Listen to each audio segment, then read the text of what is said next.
Hey guys, Natalia Perez at the 2019 BET Awards, where this carpet was packed. We got to talk to Roddy Ricch, Blueface, OT Genesis, Danny Lay, and Megan Thee Stallion. Take a look. This is a moment when you're at the BET Awards, it's almost like I made it. It's one of those I made it moments.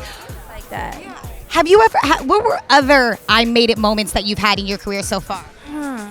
When I learned how to tie my shoes, when I got my first apartment, that's pretty much it.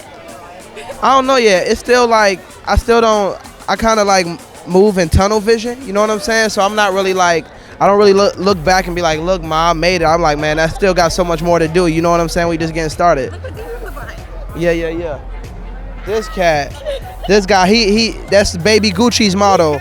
He got the whole mannequin. I got a better outfit than this dude, bro. Oh, he might do. He definitely does. Going to the White House with President Barack Obama because he enjoyed the music. That was a moment. That was a big moment. Being featured on one of the most anticipated albums ever, To Pimp a Butterfly with Kendrick, that was a moment. Being nominated for 2 Grammys for my last album was a huge moment for me. My commercial with LeBron James for Sprite, I don't feel like nothing's gonna get greater than that, because no matter how old I get, I can flex. That's like having a commercial with Michael Jordan in his prime. So I did that. When I moved my mama out the hood. Yeah. What was her reaction? She wasn't surprised. She know what's up. She knew. Yeah. Does your mom know all your lyrics? Pretty sure her, my grandma, my great grandma, they all know. I would love to see your grandma rapping your lyrics. What's up? They know what's up. I just did a song with Ed Sheeran and Chance the Rapper. I feel like that's one of those moments for me. What was it about Ed Sheeran that you were like, you know what, I'm gonna cross genres like this?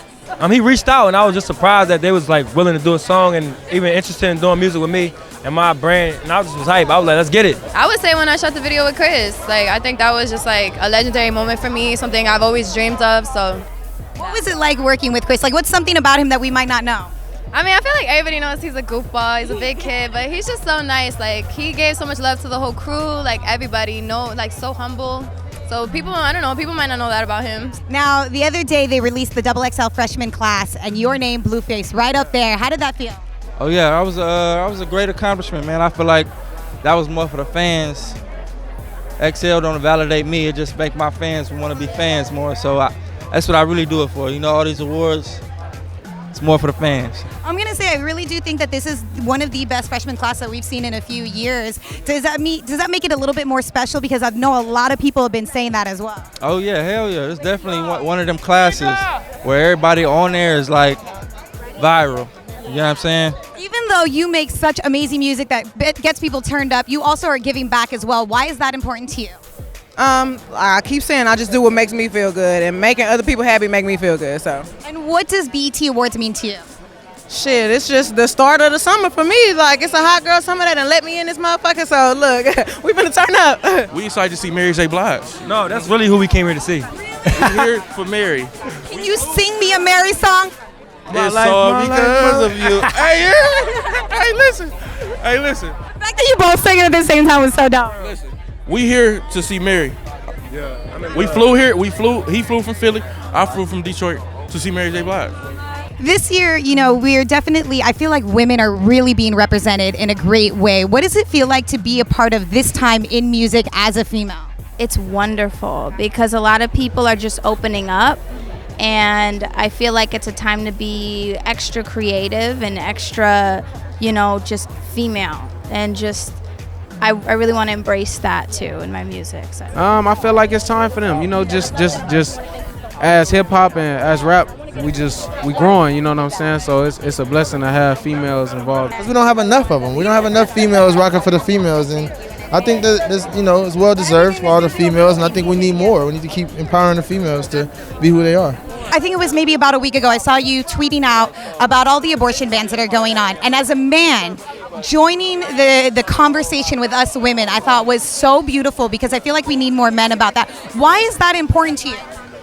I mean, for first of all, I think these are, like I said in the post, this is a backwards time. I don't understand how those even pass through. I think that it's important for men to join the conversation. First of all, listen and then support. You don't need to do anything other than that. But the way a lot of men think you protect women by physically and brute force, that's not the times we're living in. That's great, protect your sister, protect your mother, protect your girlfriend, your wife. But really, protection means protect women's rights. So that's what we need to do. That's the frontier we on. So if you recognize that, that's the time we on. What did you love about Nipsey, sweetie, or what inspired you? What I love about Nipsey is that he was all about the black community. He was all about enlightening, acknowledging, and supporting. And I wish he would have, showed him more love while he was alive. But rest in peace, Nipsey, and my heart goes out to his family. When I first met him, I met Nipsey through Kiefer, one of our mutual friends, and one of his younger homies, and he really just his aura and his he was gangster, but he showed love at the same time. And when you find that balance coming from the streets, you know that that's a real genuine person. You know what I'm saying? So when he used to have a studio downtown, I said, "Where did you get this bookshelf from?" He said, "IKEA." He said, "But the thing is, you can't get a bookshelf if you do not read the books that you put on the shelf. You cannot just put anything on there." So I have the bookshelf in black. I literally have over 200 books, and it's thanks to Nipsey. He helped me educate myself. If you'd lose him in the airport, you'd most likely find him in a bookstore, not at a snack shop, charging his phone or doing anything else. He was a very educated gentleman, and I like that, a lot of people saw him as a product of his environment. He was so much bigger than that, and that's what I loved about him is he educated himself, but he educated his people. A whole lot of unity, definitely.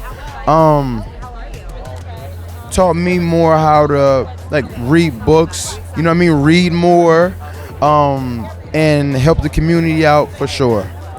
Community, neighborhood, investing in yourself, and assets and not liabilities. You know what I'm saying? Investing your money, putting it back into the community. He always drop a lot of gems for sure. The world isn't always going to love you back, even if you love but you should still always strive and still always try to be a good person. Own stuff. What I'm saying? Don't lease it, own it. And you want to be in the hood, you want to feed people, you got to do it with a long spoon. You know what I'm saying? Yeah. Inspired by everything he did, all the conversations we had, all the times we spent in the studio talking about family, investing in yourself and in your family, everything all around. He inspired me because he told me personally that I am the first female to represent our culture and take it to this magnitude. So with that being said, I got to walk in my truth, stand in my truth, own it, and take it to the highest level possible. So that's what he inspired me to do. And we actually had to talk right before he died. So I'm like, damn, nigga, you left a gem with me that I got to keep forever. So I can't never stop because, hey, that's his motto, the marathon continues. So I got to keep it running. Nipsey was everything I wanted to be as a man, I'll be honest. Where I'm going is inspired by him. I've always been a community person. I was a community activist before this, a teacher. But for him to be able to do it while doing music and while being a celebrity, that's amazing. That's something I look up to. So for me, what I learned was never lose your reach in the streets. Never ever lose that, and be a man of the people by the way you act, not just by how you talk. And Blueface, they're going to have a tribute to Nipsey Hussle today at the BET Awards. What did Nipsey mean to you? His music dope, man. Inspirational music. Music is, I was listening to him before I was even an artist. So music is inspirational, good message. It's not like he's not talking about nothing.